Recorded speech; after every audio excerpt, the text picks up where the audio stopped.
Audio Jungle. Audio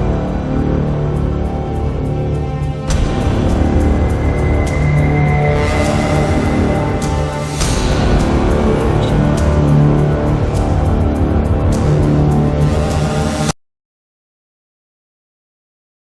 hi friends, welcome to lot of design and discover. நம்ம இன்றைக்கி பார்க்க போகிறது ஒரு கண்ட்ரியை பற்றி. நான் கண்ணன். நம்ம பார்க்க போகிற கண்ட்ரி பேர் லாட்வியா. இது ஒரு யூரோப் கண்ட்ரி. நான் இங்கே தான் இருக்கேன். நான் இங்கே என்ன பண்ணிகிட்ருக்கேன் அப்படின்னா, மாஸ்டர் டிகிரி பண்ணிகிட்ருக்கேன். Computerised control of electrical technologies அப்படின்ற ஒரு கோர்ஸ், ரீகா டெக்னிக்கல் யூனிவர்சிட்டின்ற ஒரு காலேஜ். ஓகே, இந்த கண்ட்ரிக்கு எப்படி படிக்க வர்றது, இதுக்கு என்ன ப்ரொசீஜர்ஸ், நீங்கள் எவ்வளோ ஃபீஸ் பே பண்ண வேண்டியிருக்கும், காலேஜ் ஃபீஸ், அட்மிஷன் ஃபீஸ், அப்புறம் visa processing fees, flight ticket fair, இந்த மாதிரியான இன்டர்வியூஸ்லாம் அட்டன் பண்ண வேண்டியிருக்கும். பேசிக்கலி உங்களுக்கு ஒரு 2 இன்டர்வியூ அட்டன் பண்ண முடியும். அந்த இன்டர்வியூவை பற்றி, அந்த இன்டர்வியூவில் என்ன மாதிரியான கொஸ்டின்ஸ் எல்லாம் கேட்பாங்க, இதெல்லாத்தையும் பற்றி இன்றைக்கி பார்க்க போகிறோம். ஆஃப்டர் தட், இந்த கண்ட்ரிக்கு நீங்கள் உள்ளே வந்தாச்சுன்னா அந்த கண்ட்ரியுடைய கிளைமேட் எப்படி இருக்கும், இங்கே உங்களுக்கு என்ன kind of part time jobs எல்லாம் கிடைக்கும், இதெல்லாத்தையும் பற்றி இன்றைக்கி இந்த வீடியோவில் பார்க்க போகிறோம். வீடியோக்குள்ளே போகிறதுக்கு முன்னாடி இந்த கண்ட்ரியோட ஒரு சில கிளிப்பிங்ஸ் உங்களுக்காக.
ஃபோட்டோஸ்லாம் பார்த்துருப்பீங்க. உண்மையிலே நல்ல பியூட்டிஃபுல்லான கண்ட்ரி தான்.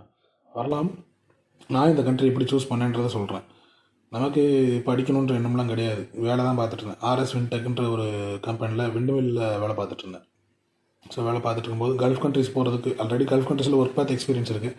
அண்ட் அகைன் வேறு எங்கேயாவது போய், ஏன்னா இந்தியாவில் எங்கே சம்பாதிக்க முடியுது, வெளியில் எங்கேயாவது போனால் சம்பாதிக்க முடியும்னு சொல்லிட்டு நிறைய வெளியில் போகிறதுக்கான ட்ரை பண்ணிட்டு இருந்தேன். தெரிஞ்சவங்களாம் சொல்லியிருந்தேன். ஸோ எங்கள் மாமா தான் வந்துட்டு இந்த ஒரு கன்சல்டன்சி மூலமாக பார்த்துட்டு சொன்னாங்க, இந்த மாதிரி இட்டாலி போகிறதுக்கு ஒரு சான்ஸ் இருக்குடா தம்பி, இட்டாலி போயிட்டு நீ படிச்சுக்கிட்டே பார்ட் டைமில் வேலை பார்க்கலாம். ஸோ அந்த மாதிரி சொன்னும்போது 2 in 1, படிக்கவும் செய்யலாம், வேலையும் பார்க்கலாம். அப்போ இட்டாலி போகலான்னு சொல்லி அந்த கன்சல்டன்சியை காண்டாக்ட் பண்ணோம். காண்டாக்ட் பண்ணும்போது அவங்க சொன்னாங்க இட்டாலி போகிறதுக்கான ப்ரொசீஜர்ஸ் எல்லாத்தையும் சொன்னாங்க. ஸோ ஓகேன்னு சொல்லி இட்டாலிக்கு மூவ் பண்ணும்போது, இட்டாலி இன்டேக் வந்து நெக்ஸ்ட் செப்டம்பர் இன்டேக் தான் இருக்குது. லாட்வியான்ற கண்ட்ரியில் பிப்ரவரி இன்டேக் இருக்குன்னு சொல்லி சொன்னாங்க. லாட்வியாவா, அப்படி ஒரு கண்ட்ரி இருக்கா அப்படின்னு மேப்பில் போய் தேடி பார்த்தேன். ஸோ அப்போ தான் யூரோப்பில் இந்த மாதிரி ஒரு கண்ட்ரி இருக்குன்னு தெரியும். இந்த லாட்வியான்ற பேரே நிறைய பேருக்கு தெரிஞ்சிருக்க சான்சஸ் இல்லை, ரொம்ப கம்மியாக தான் தெரிஞ்சிருக்கும். அதே மாதிரி இங்கே இந்தியன்ஸ் இருக்காங்க, பட் தமிழ்நாட்டிலேருந்து வந்திருக்காங்கன்றது நிறையான்னு சொல்ல முடியாது, ஓரளவு இருக்காங்க. ஸோ அப்போ லாட்வியான ஒரு டிஃப்ரெண்ட்டான கண்ட்ரி சொல்லும்போது அந்த கண்ட்ரியை பற்றி சர்ச் பண்ணேன். பிப்ரவரி இன்டேக் இருக்குன்னு சொல்லும்போது ஓகே, ஏன்னா போகிறதுன்னு ஆகிப்போச்சு. அதுலேயே அவங்க இன்னொரு ஆப்ஷன் சொன்னாங்க. இனிஷியலாக லாட்வியாவில் போயிட்டு ஒரு 1 year ஸ்டடி பண்ணிவிட்டு இங்கேருந்து இட்டாலிக்கு ட்ரான்ஸ்ஃபர் ஆகி போகிறது. இங்கே எந்த மாதிரி ஒரு ஆப்ஷன் இருக்குது. காலேஜ் வந்து பாதி ஒரு காலேஜில் படிச்சுட்டு அப்புறம் பேலன்ஸ் வந்து இன்னொரு காலேஜில் போய் கண்டினியூ பண்ணுறது. எராஸ்மஸ் பீரியட் அப்படின்னு சொல்கிறாங்க. அந்த எராஸ்மஸ் பீரியடில் நம்ம இந்த காலேஜில் பெர்மிஷன் வாங்கிட்டு இன்னொரு காலேஜில் போய் ஜாயின் பண்ணலாம். ஸோ இன்னொரு மெயினான விஷயம் என்னென்னா, இந்த யூரோப் கண்ட்ரியில் நீங்கள் ஏதாவது ஒரு கண்ட்ரிக்குள்ளே வந்து ரெசிடென்ட் பெர்மிட் வாங்கிட்டீங்க அப்படின்னா, அந்த ரெசிடென்ட் பெர்மிட் வச்சு செங்கன் கண்ட்ரீஸ்னு சொல்கிறாங்க. இந்த செங்கன் கண்ட்ரீஸில் 27 கண்ட்ரீஸ், இந்த 27 கண்ட்ரீஸ்க்குள்ளே நீங்கள் எங்கே வேணாலும் போய்க்கலாம். எதுக்கும் நீங்கள் தனித்தனியாக விசா எடுக்கணும்னு தேவை கிடையாது. ஸோ இங்கே வந்தாச்சு. இப்போ இங்கே ஒரு 1 இயர் படிச்சுட்டு எராஸ்மஸ் பீரியடில் நான் இட்டாலிக்கு ட்ரான்ஸ்ஃபர் ஆகி போகலாம். எனக்கு விசா எதுவும் எடுக்க தேவையில்ல. ஜஸ்ட் எனக்கு தேவை காலேஜில் அட்மிஷன். புதிய உள்ள காலேஜில், இட்டாலியில் ஒரு காலேஜில் வந்துட்டு அட்மிஷன் நான் எடுக்கணும். எடுத்துகிட்டு இங்கே எங்களுடைய காலேஜில், பழைய காலேஜில் பெர்மிஷன் ஆகணும். எனக்கு இட்டாலியில் ஒரு காலேஜில் சீட் கிடச்சிருக்கு, நான் என்னோடய ஸ்டடீஸை நான் அங்கே கண்டினியூ பண்ண போகிறேன்னு சீட் வாங்கிட்டு கிளம்பி போயிட்டே இருக்கலாம். இதுதான் ப்ரொசீஜர். ஸோ அடுத்து செப்டம்பர் இன்டேக் தான் இட்டாலியில் இருக்குது. நீ இப்போ லாட்டியா போகலான்னு சொல்லும்போது எதுக்கு வெயிட் பண்ணணும், எதுக்கு செப்டம்பர் வரைக்கும் வெயிட் பண்ணிட்டு இதை டக்குன்னு கிளம்பலான்னு சொல்லிட்டு இதுக்கான ப்ரொசீஜர்ஸ்லாம் ஃபாலோ பண்ண ஆரம்பிச்சாச்சு. இனிஷியலாக வந்து இந்த கண்ட்ரியில் அட்மிஷனுக்கு எந்தெந்த காலேஜஸ்லாம் இருக்குதுன்னு சொல்லி சொன்னாங்க. நம்ம ஊரில் இருக்கிற காலேஜஸை பற்றி ஓரளவு தெரியும், இங்கே உள்ள காலேஜை பற்றி நமக்கு என்ன தெரியும். சரி, ஏதோ அந்த கூகுளில் சர்ச் பண்ணி ரிகா டெக்னிக்கல் யூனிவர்சிட்டி, இந்த யூனிவர்சிட்டி கொஞ்சம் பெட்டராக இருந்தது. ஸோ ரிகா டெக்னிக்கல் யூனிவர்சிட்டியில் என்ன கோர்சஸ் நமக்கு தகுந்த மாதிரி இருக்குன்னு பார்க்கலான்னு பார்த்தா, நான் பிஇ ட்ரிபிள் முடிச்சிருக்கேன் கோயம்புத்தூரில். பிஇ ட்ரிபிள், டிப்ளமோவும் ட்ரிபிள் தான் முடிச்சிருக்கேன், பிஇயும் ட்ரிபிள் தான் முடிச்சிருக்கேன். ஸோ இதிலேயே அப்டேட் ஆகி போகலாம். வேலை மட்டுமே பார்த்துட்டு போயிட்டு இருந்தால் எப்படி, படிக்கணும்னு வர்றோம், ரொம்ப வேலையும் பார்க்கணும். ஸோ படிக்கணும்னு வரும்போது நமக்கு தெரிஞ்ச, நமக்கு தேவையான எதுன்றதை பார்க்கும்போது computerised control of electrical technologies, இந்த டிபார்ட்மெண்ட் எனக்கு அப்டேட் ஆகலான்னு தோணுச்சு. ஓகே, ஸோ இந்த டிபார்ட்மெண்ட்டை சூஸ் பண்ணியாச்சு. ஃபஸ்ட் நீங்கள் இந்த மாதிரி தான் ஒரு காலேஜை சூஸ் பண்ணணும். அந்த காலேஜில் என்னென்ன டிபார்ட்மெண்ட்ஸ்லாம் இருக்குன்னு பார்க்கணும். அதில் உங்களுக்கு எந்த காலேஜ் ஒத்து வருது, உங்களுக்கு எந்த டிபார்ட்மெண்ட் ஒத்து வருதுன்றதை பார்த்துட்டு அதுக்கு நீங்கள் அட்மிஷனுக்கு அப்ளை பண்ணலாம். அட்மிஷனுக்கு அப்ளை பண்ணும்போது உங்களுக்கு தேவையான பாஸ்போர்ட், உங்களுடைய பழைய டிகிரி சர்டிஃபிகேட்ஸ் அது எல்லாத்தையும் வந்துட்டு அட்டாச் பண்ணி நீங்கள் அவங்களுக்கு சென்ட் பண்ண வேண்டியிருக்கும். டிகிரி சர்டிஃபிகேட்ஸ் வந்து நீங்கள் டிப்ளமோ முடிச்சிருந்தீங்கன்னா டிப்ளமோ, இன்ஜினியரிங் முடிச்சிருந்தீங்கன்னா இன்ஜினியரிங், இந்த எல்லா சர்டிஃபிகேட்ஸ் வித் 10th இது எல்லாத்தையுமே வந்து அட்டஸ்டேஷனுக்கு அனுப்பணும். அது கன்சல்டன்சி மூலமாகவோ இல்லை நீங்களாகவே டேரெக்டாகவோ இல்லை ஒரு அட்வொகேட்டை கேட்டிங்கன்னா அவங்களே உங்களுக்கு டீட்டெயில் சொல்லுவாங்க. அந்த மாதிரி ஒரு அட்டஸ்டேஷனுக்கு நீங்கள் ஃபார்வர்ட் பண்ணீங்க அப்படின்னா, அது அட்டஸ்டேஷனுக்கு நீங்கள் ஒரு சர்டிஃபிகேட்டுக்கு 2300 அரௌண்ட் அந்த மாதிரி பே பண்ண வேண்டியிருக்கும். பே பண்ணிங்கன்னா ஒரு 10 to 15 டேஸில் டெல்லியிலேருந்து அட்டஸ்டேஷன் ஆகி உங்களோட சர்டிஃபிகேட் உங்கள் கைக்கு வந்துடும். ஆஃப்டர் தட் அந்த சர்டிஃபிகேட்டுடைய காப்பீஸ், உங்களுடைய பாஸ்போர்ட் காப்பி, இது எல்லாத்தையும் காப்பி எடுத்து அந்த காலேஜுடைய அட்மிஷன் டிபார்ட்மெண்ட்டுக்கு நீங்கள் மெயில் பண்ணணும். நான் உங்கள் காலேஜில் வந்துட்டு அட்மிஷன் போடுறதுக்கு நான் ட்ரை பண்ணிட்டுருக்கேன், எனக்கு இந்த டிபார்ட்மெண்ட் வேணும்னு போட்டிங்க அப்படின்னா அவங்க உங்களுக்கு ஒரு டேட் கொடுப்பாங்க. அந்த டேட்டில் உங்களுக்கு இன்டர்வியூ, அந்த இன்டர்வியூவில் தான் பிரச்சனையே இருக்குது. மெயினாக அந்த ஃபஸ்ட் இன்டர்வியூ. ஸோ அந்த ஃபஸ்ட் இன்டர்வியூக்கு வந்து நீங்கள் ப்ரிப்பேர் பண்ணணும் இந்த கண்ட்ரியை பற்றி, அப்புறம் அந்த காலேஜை பற்றி, அந்த காலேஜில் ஏன் இந்த கோர்ஸை சூஸ் பண்ணீங்க, இந்த மாதிரியான கொஸ்டின்ஸ், பேசிக்கான கொஸ்டின்ஸ். அப்புறம் அந்த கண்ட்ரியுடைய பக்கத்து கண்ட்ரிஸ் என்னென்ன இருக்குது, இந்த கண்ட்ரியோட கிளைமேட்டிக் சேஞ்சஸ் என்னென்ன இருக்குது, இது எல்லாத்தையும் பற்றி கூகுளில் சர்ச் பண்ணி ஒரு அனலைஸ் பண்ணி கொஞ்சம் ஸ்டடி பண்ணிட்டீங்க அப்படின்னா அப்புறம் அந்த இன்டர்வியூ போகும்போது ஈஸியாக இருக்கும். அது இன்டர்வியூனா டேரக்ட் இன்டர்வியூ கிடையாது, வீடியோ இன்டர்வியூ. அந்த டேட்டில் உங்களுக்கு வந்துட்டு ஒரு லாகின் ஐடி எல்லாம் கொடுத்துருவாங்க. நீங்கள் அட்மிஷனுக்கு மெயில் பண்ணதில் அந்த மெயில் ஐடிக்கு உங்களுக்கு ரிப்ளை பண்ணியிருப்பாங்க. அந்த ரிப்ளையில் உங்களோட யூசர் ஐடி, லாகின், பாஸ்வேர்டு எல்லாமே இருக்கும். டைம் சொல்லியிருப்பாங்க. அந்த டைமில் நீங்கள் லாகின் பண்ணி ரெடியாக இருக்கணும். உங்களுடைய கொஸ்டின் ஸ்டார்ட் ஆகும். கொஸ்டின்ஸ் டைரெக்டாக கேட்க மாட்டாங்க, கொஸ்டின் ஸ்க்ரீனில் டிஸ்பிளே ஆகும். அந்த கொஸ்டினுக்கு நீங்கள் ஆன்சர் மட்டும் பண்ணணும். உங்களுடைய வீடியோ ரெக்கார்ட் ஆகும். அந்த ரெக்கார்ட் ஆகிற வீடியோவை அவங்க பார்த்துட்டு உங்களுக்கு அட்மிஷன் கொடுக்குறதா வேண்டாமான்றதை யோசிப்பாங்க. ஸோ மெயின் இங்கிலீஷ் நாலேஜ், ஓரளவுக்காவது இங்கிலீஷ் பேச தெரிஞ்சிருந்தால் பிரச்சனை இல்லை. ரொம்ப ஃப்ளூயண்ட்டெல்லாம் பேசணும்னு தேவை இருக்காது, மேக்ஸிமம் தேவை இருக்காது. ஓரளவுக்காவது இங்கிலீஷில் மேனேஜ் பண்ண தெரியும். நம்ம சொல்கிறது அவங்களுக்கு புரியணும், அவ்வளோதான். நீ அந்த கொஸ்டின்ஸை படிக்க போகிறீங்க, அந்த கொஸ்டின்ஸுக்கு பதில் சொல்ல போகிறீங்க. ஒரு குறிப்பிட்ட டைம் கொடுத்துருப்பான், 30 seconds to 20 to 30 seconds தான் கொடுத்துருப்பான். அந்த கொஸ்டினுக்கு அந்த 30 secondsக்குள்ளே உங்களால் முடிஞ்ச அளவுக்கு கிளியர் ஆன்சர் பண்ணணும். அந்த ஆன்சர் கிளியராக இருக்கான்னு அவன் பார்த்துட்டு அடுத்த அட்மிஷன் ஓகே பண்ணிட்டான்னா அட்மிஷன் லெட்டர் உங்களுக்கு அனுப்புவான். அந்த அட்மிஷன் லெட்டரோடய சேர்த்து ஆப்பும் அனுப்புவான். என்னென்னா அந்த அட்மிஷன் லெட்டர்லேயே உங்களுக்கு ஃபீஸ் ஸ்ட்ரக்சர் போட்டிருப்பான். என்னுடைய ஃபீஸ் ஸ்ட்ரக்சர் வந்து இயர்லி €3,900 + €500 டெபாசிட். இந்த €3,900 + €500 டெபாசிட் சேர்த்து €4,400 நான் அவனுக்கு பே பண்ணணும். அட்மிஷன் நமக்கு கொடுத்துட்டா நம்ம பே பண்ணணும். பே பண்ணதுக்கப்புறம் தான் நமக்கு விசாவுக்கான ஃபார்மே கொடுப்பான். இங்கே தான் பிரச்சனையே இருக்குது. பிரச்சனை பெருசாக ஒன்றும் பிரச்சனை இல்லை, ஒன்றும் கிடையாது. நீங்கள் அந்த அமௌண்ட்டை நீங்கள் ரிஃபண்ட் வாங்கிடலான்னு வச்சுக்கோங்களேன். அமௌண்ட் பே பண்ணியாச்சு. அமௌண்ட் பே பண்ணதுக்கப்புறம் அவன் விசாவுக்கான ஃபார்ம் கொடுப்பான். அந்த விசாவுக்கான ஃபார்மில் நம்ம ஃபில் பண்ணி எல்லாம் அப்ளை பண்ணதுக்கப்புறம் நமக்கு விசா இன்டர்வியூவுக்கு ஒரு டேட் கொடுப்பாங்க. விசா இன்டர்வியூக்கு ஸ்டார்டிங்கில் டேட் கொடுக்க மாட்டாங்க. ஃபஸ்ட்டு டாக்குமெண்ட் சப்மிஷனுக்கு ஒரு டேட் கொடுப்பாங்க. சென்னையில் இந்த லாட்வியன் எம்பசி கிடையாது, மும்பையில் தான் லாட்வியன் எம்பசி இருக்குது. ஸோ நம்ம டேரெக்டாக மும்பை போகணும்னு தேவையில்லை. சென்னையில் ஒரு பிரான்ச் ஆஃபீஸ் இருக்குது, அந்த ஆஃபீஸ்க்கு நம்மளை ஃபார்வர்ட் பண்ணுவான். அந்த ஆஃபீஸோடைய அட்ரஸ்க்கு நம்ம கொண்டு போய் கொடுக்க வேண்டியிருக்கும். கொண்டு போய் டாக்குமெண்ட்ஸ் எல்லாம் கொடுத்தோம் அப்படின்னா எல்லா டாக்குமெண்ட்ஸும் வெரிஃபை பண்ணிட்டு அப்போ ஒரு அமௌண்ட் பே பண்ண சொல்லுவோம்.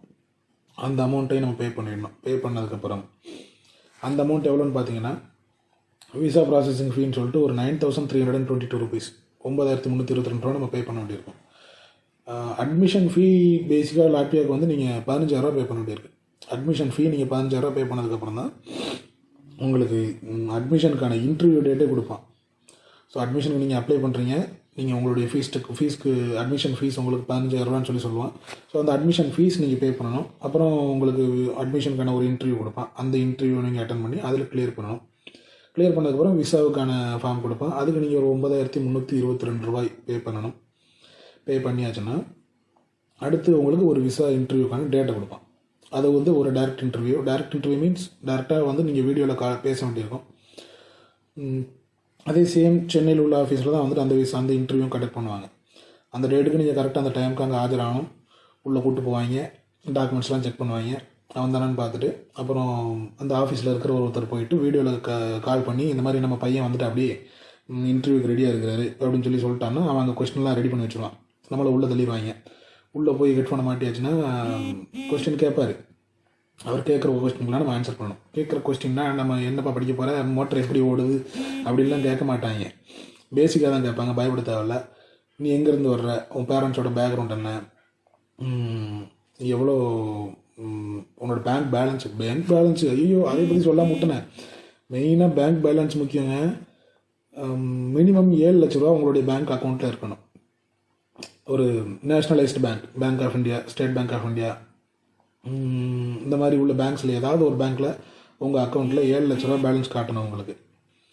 அது 7 லட்ச ரூபா பேலன்ஸ் காட்டினீங்கன்னா தான் பேங்க்கில் ஒரு லெட்ரு ஒன்று வாங்க வேண்டியிருக்கும்.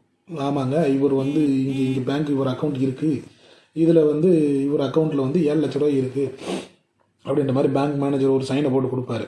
அந்த பேப்பரையும் சேர்த்து இவங்களுக்கு இந்த விசா ப்ராசஸிங் ஃபீ 9,322 ரூபா பே பண்ணுறோம் பார்த்தீங்களா, அப்போ அந்த டாக்குமெண்ட் சப்மிஷன் அப்போவே இதையும் சேர்த்து கொடுக்கணும்.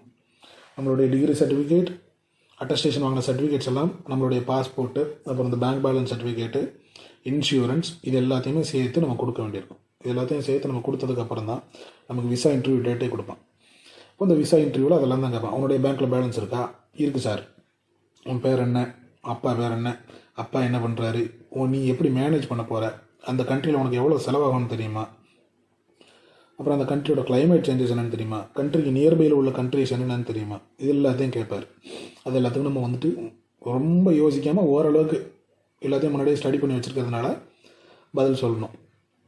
மெயினாக பேரண்ட்ஸ் பற்றி தான் கேட்பாங்க. ஏன்னா அவங்க என்ன வேலை பார்க்குறாங்க, இந்த ஃபீஸ் எல்லாம் உன்னால் பே பண்ண முடியுமா. ஏன்னா நமக்கு 2 years course. First year payment 4,400 ரூபா நம்ம பே பண்ணியாச்சு. செகண்ட் இயருக்கு நீ எந்த மாதிரி பே பண்ண போகிற, அப்புறம் இந்த கண்ட்ரியில் வந்து நீ எந்த மாதிரி மேனேஜ் பண்ண போகிற. நம்ம எந்த காரணத்தை கொண்டும் நான் போய் பார்ட் டைம் ஜாப் பார்ப்பேன்றது அந்த இடத்துல சொல்லவே கூடாது. ஒன்லி ஃபார் ஸ்டடீஸ், படிப்புக்காக மட்டுமே நான் வர்றேன்னு சொல்லணும். சொல்லிவிட்டு ஸோ இப்போ படிப்புக்காக மட்டுமே போகிறேன்னா நீ அங்கே போய் எப்படி மேனேஜ் பண்ண போகிற. ஏன் ஃபேமிலி பேக்ரவுண்ட் இருக்குது சார், எனக்கு சொத்து இருக்குது சார், எங்கள் அம்மா அப்பா போட்டு விடுவாங்க சார், அந்த மாதிரி பிட்டை போட்டு விட்டாச்சுன்னா ஓகே. கொஞ்சம் எனக்கெல்லாம் 20 நிமிஷம் கொஸ்டின் கேட்டாங்க, மனசாட்சி இல்லாமல். ஒரு சிலருக்குலாம் 5 நிமிஷம் 10 நிமிஷம் கேட்டு விட்டுருவாங்க. என்ன போட்டு தொலைச்சி எடுத்துட்டான். நீ ஏன்னா நம்ம சிச்சுவேஷனே வேறன்னு பார்த்துக்குங்க. முடித்தது பிஇ முடித்தது 2013. அப்புறம் சென்னையில் ஆனந்த விடனில் ஒரு 1 இயர் ஒர்க் பண்ணிவிட்டு அப்புறம் ஒரு வருஷம் வேலை இல்லாமல் சும்மா தேடிக்கிட்டு இருந்தோம்.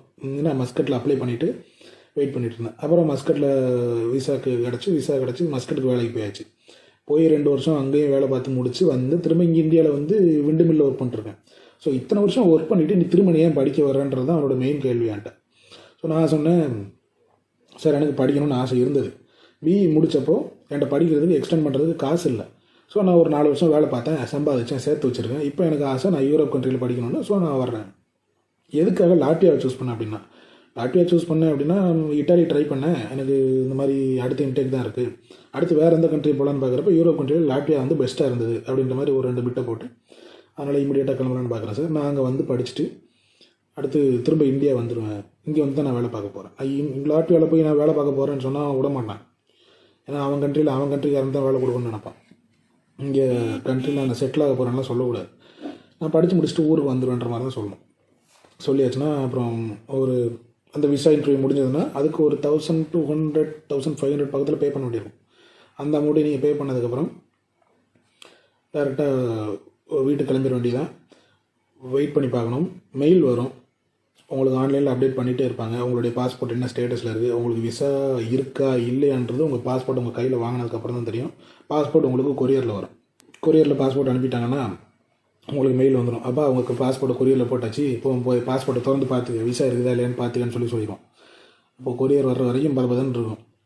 இப்போ கொரியர் வந்துச்சுன்னா பாஸ்போர்ட் பண்ணி பார்த்தீங்கன்னா எனக்கு விசா இருந்தது. அவங்க கேட்குற கொஸ்டின்ஸுக்கு நம்ம ஓரளவுக்கு ப்ராப்பராக ஃபாலோ பண்ணோம், ஆன்சர் பண்ணோம், அப்புறம் நம்மளோட டாக்குமெண்ட்ஸ்லாம் பக்காவாக இருக்குன்ற பட்சத்தில் நமக்கு எந்த பிரச்சனையும் இல்லை, கண்டிப்பாக விசா கிடைக்கும். ஸோ விசா வந்துச்சுன்னா விசா நமக்கு 3 மாதம் விசா மட்டும் தான் கொடுத்துருப்பான்.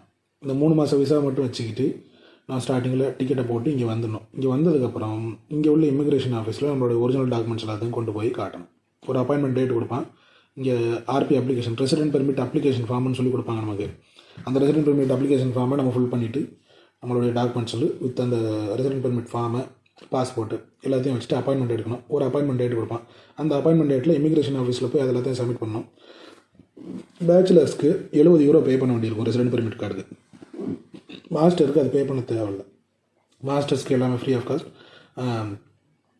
பேச்சுலர்ஸ்க்கு வந்துட்டு €70 பே பண்ண வேண்டியிருக்கும். ஸோ அந்த மாதிரி பே பண்ணி நம்ம அதுக்கு அப்ளை பண்ணிட்டோம் அப்படின்னா நம்ம அப்ளை பண்ணதுலேருந்து கரெக்டாக 45 டேஸில் நம்மளுடைய ரெசிடென்ட் பெர்மிட் கார்டு வரும். இந்த ரெசிடென்ட் பெர்மிட் கார்டு இல்லாமல் நம்ம இங்கே எந்த பார்ட் டைம் ஜாப்புக்கோ இல்லை ஃபுல் டைம் ஜாப்புக்கோ எதுக்கும் போக முடியாது. அது வரைக்கும் நம்ம பாஸ்போர்ட் தான் நம்மளுடைய ப்ரூஃப். ஆஃப்டர் 45 டேஸ் நம்ம ரெசிடென்ட் பெர்மிட் கார்டை வாங்கினதுக்கப்புறம் பாஸ்போர்ட்டை சேஃப்டியாக வீட்டில் வச்சிடலாம். அந்த ரெசிடென்ட் பெர்மிட் வச்சுக்கலாம். அது வந்து 2 இயர்ஸ்க்கு உங்களுக்கு 2 இயர்ஸ்னால் 2 இயர்ஸ், 3 இயர்ஸ்னால் 3 இயர்ஸ். பட் இயர்லி ஒன்ஸ் நீங்கள் வந்துட்டு அதை அப்டேட் பண்ண வேண்டியிருக்கும். வருஷம் அப்டேட் பண்ணணும். ஒவ்வொரு வருஷமும் அப்டேட் பண்ணணும்னு வரும்போது அப்போ மறுபடியும் நீங்கள் அந்த பேங்க் பேலன்ஸ் சர்டிஃபிகேட்டு எல்லாத்தையும் மறுபடியும் காட்ட வேண்டியிருக்கும் இங்கே உள்ளவங்கிட்ட. இதெல்லாம் தான் ப்ரொசீஜர். இந்த ஆர்பி கார்டு வாங்கிட்டீங்கன்னா நீங்கள் சேஃப். யூரோப் கண்ட்ரியில் நீங்கள் 27 கண்ட்ரிஸ்குள்ளே எங்கே வேணாலும் ட்ராவல் பண்ணிக்கலாம், போய்க்கலாம், வந்துக்கலாம். நீங்கள் வேறு ஏதாவது ஊர் சுற்றுறதுனாலும் சுற்றலாம், இல்லை வேறு ஏதாவது காலேஜுக்கு எராஸ்மஸ் பீரியடில் சேஞ்ச் ஆகி போகிறதுனாலும் போகலாம். இந்த மாதிரி எல்லாம் பண்ணிக்கலாம். இதுதான் பேசிக்கான ப்ரொசீஜர்ஸ். இந்த கண்ட்ரியை பற்றின கிளைமேட், அப்புறம் அந்த கண்ட்ரியில் ஒரு சில இடத்த பற்றின டீட்டெயில்ஸ் எல்லாத்தையுமே நெக்ஸ்ட் வீடியோவில் பார்க்கலாம். பிகாஸ் இந்த வீடியோ ஆல்மோஸ்ட் ஒரு 11 நிமிஷம் 12 நிமிஷம் தாண்டி போயிட்டுருக்கு, போர் அடிச்சிடும். இப்போதைக்கு இந்த வீடியோ ஸ்டார்ட் பண்ணிக்கலாம். நெக்ஸ்ட் வீடியோவில் இதை பற்றி மேலும் பல அப்டேட்கள் தரோம். இதில் உங்களுக்கு ஏதாவது டவுட்ஸ் இருந்ததுன்னா கீழே கமெண்ட் செக்ஷனில் கமெண்ட் பண்ணுங்கள், உங்களுக்கு பதில் சொல்கிறதுக்கு ரெடியாக இருக்கும். ஓகே ஃப்ரெண்ட்ஸ், உங்களுக்கு விசா கிடைச்சாச்சுன்னா இங்கே எப்படி வர்றதுன்றதை சக்ஸஸ் பற்றி மட்டும் தான் சொல்லியிருக்கேன். சப்போஸ் உங்கள் விசா ரிஜெக்ட் ஆச்சுன்னா நீங்கள் காலேஜ் கட்டின பேமெண்ட் எந்த மாதிரி ரிட்டர்ன் வாங்கணும், என்ன ஏதுன்றதை நெக்ஸ்ட் வீடியோவில் சொல்கிறேன். வீடியோ பிடிச்சதுனால லைக் பண்ணுங்கள், ஷேர் பண்ணுங்கள், சப்ஸ்கிரைப் பண்ணுங்கள், அந்த பெல் பட்டனை மறக்காமல் கிளிக் பண்ணிடுங்க. பாய்.